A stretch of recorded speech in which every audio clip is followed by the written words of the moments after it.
Hello, Phil here from Wings of Pegasus, and welcome to another analysis video. On the agenda tonight, this has been suggested a lot. We've got Nirvana, Smells Like Teen Spirit, and being a hard rock and metal guy, you'd think that grunge is the last thing that I'd be looking at, but I always say that there is something to songs that are popular across any genre. If they've been popular, they've hit a chord, and they've hit a chord for a reason with people, and I'm going to try and break it down and explain why I think that is. But we're going to be having a look at their first live TV performance. So this is from a TV show over here in the UK, but let's get these guys up on screen and see how they get on.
I'm just going to jump in here because I want to mention as well that in the UK here we have a show called Top of the Pops where bands came in and they'd mime to their recorded tracks, and it would be similar to this. You'd have an audience there, but they're all dancing along to the band miming. And to be fair, Nirvana, when they did actually play on Top of the Pops, they had blow up guitars and they just absolutely made a mockery of the show because it wasn't live. So first off, you've got to take your hats off to them that they wanted to play live, and especially nowadays, how many bands can you say that about? Everything on TV nowadays is always going to be a backing track and just a live vocal. You very rarely get the whole band allowed to play, and pretty much every band just conforms and does it how TV wants them to do it.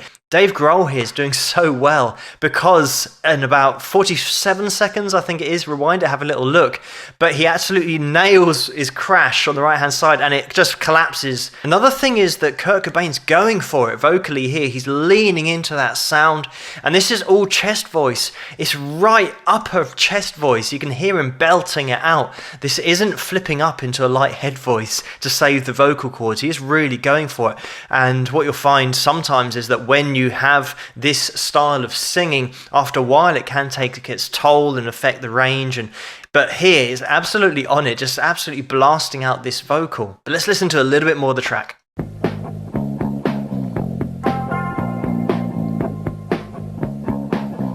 I'm worse at what I do best. All this gift, I feel blessed. A little tribe, it's always been, it always will. Tell me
Okay, I'm just going to jump in here after that solo section. And, everyone that listens to Smells Like Teen Spirit, first of all, that track, the overall mix and the sound of that finished track on CD, I remember hearing it when it first came out. And it is really well mixed and well produced, and it's got a great sound on it. And it's one of these things that when you play guitar, Kurt Cobain was one of those guys, he's never ever going to be the most technical guitarist you're ever going to listen to. I don't think I've seen a Kurt Cobain solo where he ever seems like he's bothered about how he sounds or how people interpret it. But that is the attitude of the music. That was the whole movement. That was the point, that they don't care. They don't care if it doesn't sound very good or if something backfires, because that is what they play like, and take it or leave it. And this went against everything that has gone before. If you imagine that during the 80s, late 70s, 80s, we had so many guitarists that were really top technical players pushing the envelope. But I think the music hit the ceiling at the beginning of the 90s, where I think people had heard enough of the classic 80s lyrics, and I put a lot down to the lyrics of the 80s songs, but certainly Dave Grohl on those drums gives it a rock edge because he just absolutely nails those drums. But going back to why I think this came in and was so popular is because people heard enough of the classic 80s lyrics about love and, touch my love pump and all that kind of stuff. All those cliche lyrics. Certainly, Chris Cornell, he's one of the guys that absolutely had those lyrics that went so much deeper than anything had ever gone before. And it really did connect with the young audience because it was something totally different. And of course, the older generations who were into the 70s and the 80s now would say, oh, that new music, that's rubbish. And that's what young people always want to hear. They don't want the older people, the older generations, to be into what they're into. So this really struck a chord with the young people at the time. And even in the early 90s, you were still getting classic metal 80s hard rock bands that were still putting out the same stuff. I know that Wicked Sensation, which I listen to still quite a lot, George Lynch, just have a listen to that album and just analyze the lyrics, and it's just more of the same. And the songs are just more of the same that's come before, whereas this was such a total cut-off, something totally different. Chris Cornell, Kurt Cobain, they're not here anymore because I think they were writing about issues, like deep issues that they have themselves, that when they close the door and they're no longer performing and it's just them, they get their feelings and their emotions down on the paper, and that's what they write about. And that is really deep stuff. It really did take a serious turn away from the 80s, everyone dancing around strippers and all that kind of image and the glam thing.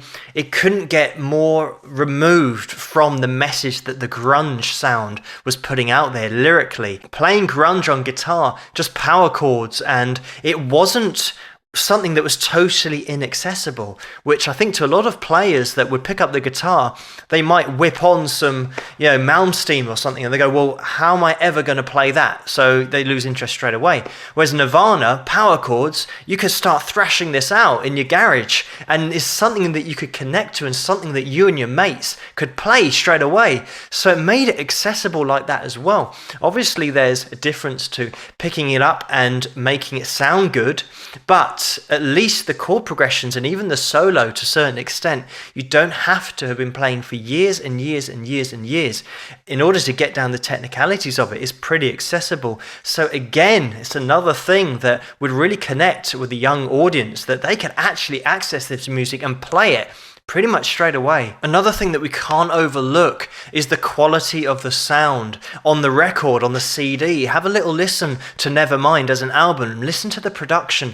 There is always great production on bands who make it big. You'll never have a band that make it big on a tape that they recorded on a 4-track. So a band's always going to have a connection. They're always going to have a great CD, a great sounding produced CD. across the board, no matter what the genre is, any artist that becomes popular is because they've got a great sounding CD, and the most important thing is they've got the essence of who they are in that CD, so you can play it back and you can be in the same room with them listening to them. It's not like you're listening to something that's a detached version, you're listening to them, and that is something that goes across the board and has done for so many generations. You have 30s, 40s, 50s, 60s, 70s, 80s. In the 50s and 60s and 70s, on a record, you could get a band on the record, like the Beatles, for example. They just set up and they played. So you got the live sound in your front room. Just turn up the volume and the Beatles are there. And that is a masterstroke. And that's what's really difficult sometimes, is for bands to get their essence onto a record or onto a CD. But you'll find it happens with all the best bands. They've managed to do it somehow with a combination of just playing live, being able to produce it in the studio, but then great technicians, great producers who really do tweak it and get the best out of that live performance. But thank you so much for suggesting this video for me to take a look at. Keep those suggestions coming in the comments below. Let me know what you guys think. If you like this video, please give it a thumbs up and subscribe, and I'll see you guys at the next one. Rock!